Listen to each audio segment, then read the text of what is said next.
The Department of Defense is asking President Biden to make the COVID-19 vaccines mandatory for all service members, whether or not the FDA approves the shots. So what could happen to a large number of troops who have so far refused to get a shot?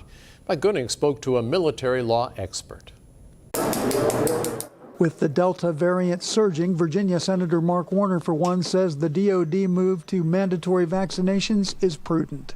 I think a vaccine mandate for the armed forces is needed and appropriate. And quite honestly, I understand people have their personal rights, but your personal rights do not extend to getting me, my family, or others sick because you don't want to take a vaccine. 1, 2, 3. To date, roughly 70% of the active duty force has had at least one dose of a COVID-19 vaccine, meaning that 30% of troops have not.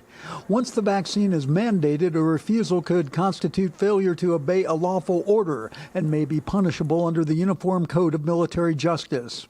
Some individuals that refused the anthrax vaccination back in the late 90s and early 2000s were actually court-martialed and imprisoned for refusing that order. So it is possible that commanders could go that route if they choose to.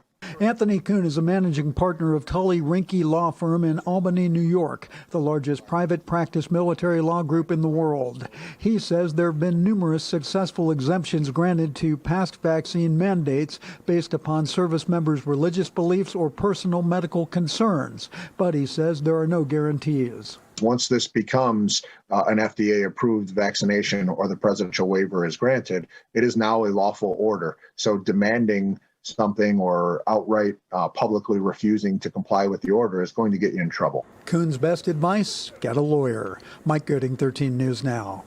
Branches have reported roughly 10,000 new cases of coronavirus in recent weeks, including 2 sailor deaths, which are the first deaths of service members since May.